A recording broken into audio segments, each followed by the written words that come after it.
میرے محترم سامعین، اس آیت مبارکہ کے اندر اللہ رب العزت نے اسی بات کو بیان فرمایا کہ میرا محبوب جہاں سے روک دے رک جاؤ، اور جہاں میرا محبوب حکم دے کام کر وہ کر کے دکھاؤ۔ آج ہم سے پوچھتے ہیں جی اس میں حکمت کیا ہے؟ یہ جو اسلام کا حکم ہے کیا حکمت ہے؟ کیا مطلب ہوتا ہے؟ اگر کوئی فائدے کی چیز ہے، بہت فائدہ ہے تو کر لیں گے، تھوڑا سا فائدہ ہے تو چھوڑ دیں گے۔ ارے یہ کیوں نہیں پوچھتے حضور کا حکم کیا ہے، اللہ کا حکم کیا ہے، اور نبی کا طریقہ کیا ہے؟ سمجھ آئے یا نہ آئے، ہم نے پورا کرنا ہے۔ حضرت اویس قرنی حضور کے زمانے کے بزرگ ہیں، حضور سے 4000 میل کے فاصلے پر ہیں، آپ کی صحبت میں آنا چاہتے ہیں، دیدار کرنا۔ آج کون سا مسلمان ہے جس کے دل میں یہ تمنا نہیں کہ مولا کبھی وہ نیند سلا دے جس نیند میں تیرے محبوب کا دیدار ہو جائے؟ ہر ایک کی تمنا ہے۔ اندازہ لگاؤ، حضور موجود ہیں اور وہ آنا چاہتے ہیں، حضور کا دیدار کرنا چاہتے ہیں۔ حضور کی خدمت میں اجازت طلب کی، آپ علیہ الصلاۃ والسلام نے ارشاد فرمایا تمہارے والدین ہیں؟ بتایا اللہ کے محبوب میری بوڑھی والدہ ہے، نبینی ہے، اور ان کی خدمت کرنے والا بھی کوئی نہیں، والد صاحب نہیں ہے۔ حضور علیہ الصلاۃ والسلام نے فرمایا پھر یہاں آنے سے بہتر ہے کہ والدہ کی خدمت کرتے رہو۔ اب ہمارے جیسا کوئی نالائق ہوتا تو پتہ نہیں کیا طویلیں کرتا ہے۔ لوگ بڑے آرام سے کہہ دیتے جی کاش حضور کے دور میں ہوتے ہو، پتہ نہیں تم کہاں ہوتے۔ یہ تو خدا کا شکر ہے اس دور میں ہے، ہماری تو کمزوریاں معاف ہو جائیں گی کہ یہ دور کے زمانے کے لوگ ہیں، ان کی تو چھوٹی چھوٹی بات پر بھی پکڑ ہوئی ہے۔ تو اس لیے یہ شکر ادا کیا کرو کہ اللہ کا شکر ہے مسلمانوں کے گھروں میں پیدا ہوئے، حضور کے امتی ہیں اور کلمے کی دولت اپنے پاس ہے، اور انشاءاللہ اسی پہ بیڑا پار ہوگا۔ حضور نے فرمایا ویس رکے رہو یہاں پر، والدہ کی خدمت کرو۔ لگے ہوئے ہیں والدہ کی خدمت میں۔ تو حضور نے ایک دن اس طرف اپنا رخ مبارک کر کے ارشاد فرمایا مجھے ادھر سے اللہ کی محبت کی خوشبو آتی ہے۔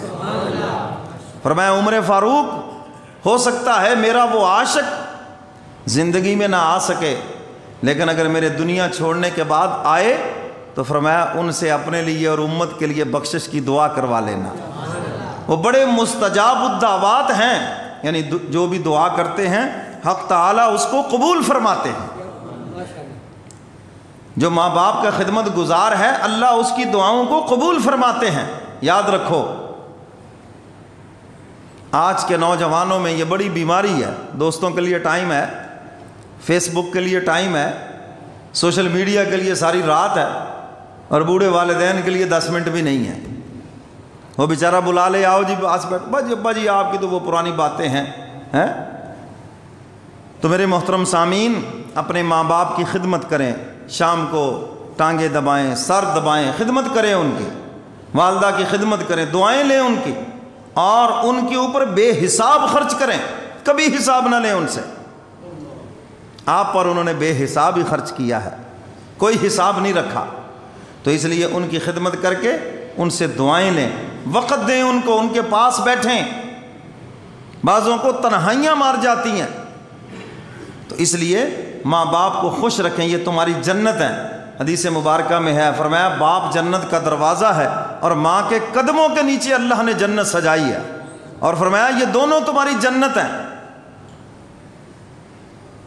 اور اگر ماں باپ کی نافرمانی کی، چلیے پھر دوسرا واقعہ بھی سناتا ہوں، حدیث مبارکہ میں ہے حضرت علقمہ رضی اللہ تعالیٰ عنہ جلیل القدر صحابی ہیں، لیکن میرے اور آپ کے لیے یہ واقعہ ہے تاکہ ہمیں سمجھ آ جائے۔ آخری وقت ہے اور زبان پہ کلمہ نہیں جاری ہو رہا، کلمہ نہیں جاری ہو رہا۔ صحابہ دوڑے حضور کی خدمت میں، یا رسول اللہ صلی اللہ علیہ وسلم، حضرت علقمہ آخری وقت ہے اور زبان پہ کلمہ نہیں جاری ہو رہا، ہم بڑے فکر مند ہیں۔ حضور علیہ الصلاۃ والسلام تشریف لائے، تلقین کی، زبان پہ کلمہ نہیں جاری ہو رہا۔ حضور نے فرمایا اس کے والدین زندہ ہیں؟ بتایا کہ جی والدہ زندہ ہے۔ حضور نے فرمایا بلاؤ۔ جب وہ آئیں تو حضور نے فرمایا تم اپنے بیٹے سے راضی ہو یا ناراض ہو؟ عرض کیا اللہ کے محبوب میں تو ناراض ہوں۔ حضور نے فرمایا کہ ان کا تو آخری وقت ہے، معاف کر دو پھر۔ یا رسول اللہ حکم ہے یا مشورہ ہے؟ اگر تو حکم ہے پھر تو جو آپ کا حکم ہے سر تسلیم خم، اور اگر مشورہ ہے تو میں نے معاف نہیں کرنا۔ حضور نے فرمایا میں مشورہ ہی دے سکتا ہوں۔ کیا بات کیا ہوئی؟ یا رسول اللہ میرے اور اس کی بیوی کے درمیان جب بھی کوئی معاملہ ہوتا تو یہ میری بات نہیں سنتے تھے، بیوی کی سائیڈ لیتے تھے، اس لیے میرا دل ناراض ہے ان سے۔ حضور علیہ الصلوۃ والسلام نے پھر تدبیر اختیار کی، ماں ہے نا آخر، کچھ بھی ہو جائے پھر بھی اس کے دل میں اللہ نے ایک رحم اور ایک محبت رکھی ہے۔ حضور نے فرمایا ٹھیک ہے لکڑیاں جمع کرو اور ان کو جلاؤ۔ اس نے عرض کیا اللہ کے محبوب آپ میرے بیٹے کو جلائیں گے؟ فرمایا جب تم معاف نہیں کرتی تو پھر اللہ نے بھی جلانا، میں بھی جلاتا ہوں۔ عرض کیا اللہ کے محبوب میں آپ کو گواہ بنا کے کہتی ہوں میں نے اپنے بیٹے کو معاف کر دیا۔ بس یہ جملہ زبان سے نکلنا تھا، حضرت علقمہ رضی اللہ تعالیٰ عنہ کی زبان پہ کلمہ جاری ہو گیا اور سب کے آنکھوں کے سامنے جنت میں داخل ہو گئے۔ یہ میرے اور آپ کے لیے تاکہ ہمیں سمجھ آ جائے۔ میں نے پہلے ہی عرض کیا کہ صحابہ تو سارے کے سارے جنتی ہیں، اگر کوئی واقعہ ایسا ہوا ہے یہ ہمارے لیے تاکہ ہمیں سمجھ آ جائے۔ آج کوئی 4 نمازیں پڑھ لیتا ہے تو وہ سمجھتا ہے کہ میرا باپ نماز نہیں پڑھتا تو میں ابے سے بھی بہتر ہو گیا ہوں۔ کوئی تھوڑی سی عبادت کر لیتا ہے تو دماغ خراب ہو جاتا ہے۔ بڑے آتے ہیں ہمارے پاس، یہ میرا باپ تو جناب ایسا ہے ویسا ہے، وہ تو فاسق فاجر ہے فلاں ہے۔ ان کی خدمت اور ان کی فرما برداری یہ بحیثیت نیک ہونے کے نہیں ہے، بحیثیت ماں باپ ہونے کے ہے۔ یہ بات یاد رکھ لینا، ماں باپ اگر کافر بھی ہوں پھر بھی ان کا ادب فرض ہے تمہارے اوپر۔ ماں باپ اگر مشرک بھی ہوں کچھ بھی ہوں پھر بھی ان کا ادب فرض ہے، اطاعت فرض ہے۔ ہاں دین کے معاملے میں ان کی اطاعت نہ کرو لیکن دنیاوی امور کے معاملے میں ان کی بھی اطاعت فرض ہے۔